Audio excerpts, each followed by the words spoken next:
नालासोपाऱ्यातल्या dumping आणि मलनिसारांच्या जागेवरल्या 41 इमारतीवरती 23 जानेवारी पासून महापालिकेची सलग कारवाई सुरू आहे आणि आज आठवड्याच्या पहिल्या दिवशी सुद्धा प्रचंड पोलीस बंदोबस्तामध्ये ह्या कारवाईला सुरुवात झालेला आहे।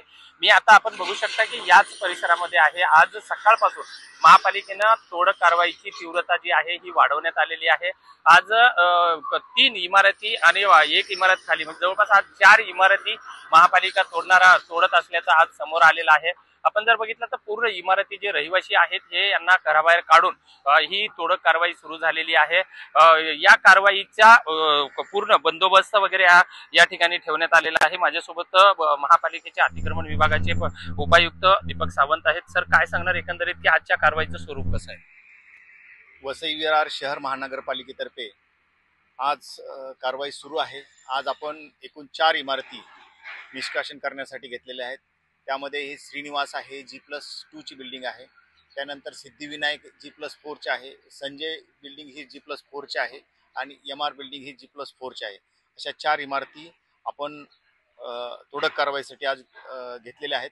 त्यापैकी 3 इमारती संपूर्ण खाली करून आता ह्या 2 इमारती निष्कासन करण्याची कारवाई सुरू केलेली आहे। सर, एकूण या सर्व 4 इमारतीमध्ये एकूण किती कुटुंब राहत होते आणि ते कुटुंबांची कशा पद्धतीने बाहेर काढण्यात आली?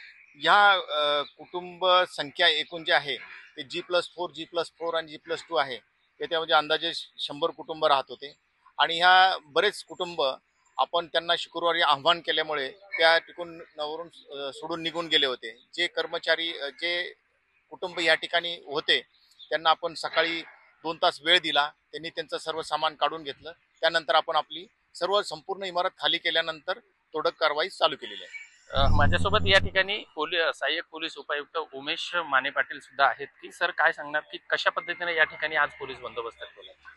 गेल्या 23 जानेवारी पासून माननीय सर्वोच्च न्यायालय, माननीय उच्च न्यायालय यांच्या न्याय निर्णयानुसार महापालिकेने ही जी काही अनधिकृत बिल्डिंगवर तोडक कारवाई सुरू केलेली आहे त्याच्याकरिता आमचा गेल्या 23 तारखेपासून 500चा फोर्स अधिकारी, अंमलदार आणि मसोबाचे कर्मचारी असा या ठिकाणी लावण्यात आलेला आहे।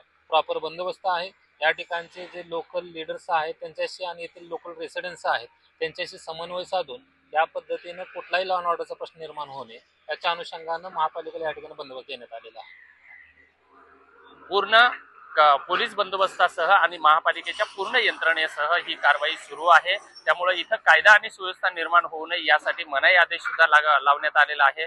आज 4 बिल्डिंग, याच्या पूर्वी जवळपास 11 बिल्डिंग, अशा 15 इमारती आजपर्यंत भुईसपाट होणार आहेत आणि शिल्लक इमारतीवर सुद्धा महापालिका ही अशीच कारवाई सुरू ठेवणार असल्याचं सांगण्यात आलेलं आहे।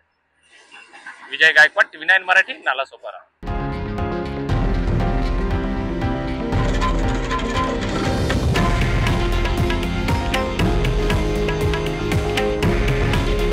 हे आहे देशातील नंबर 1 न्यूज नेटवर्क आणि आपण पाहत आहात TV9 मराठी। काळजी तुमची, हित महाराष्ट्राचं।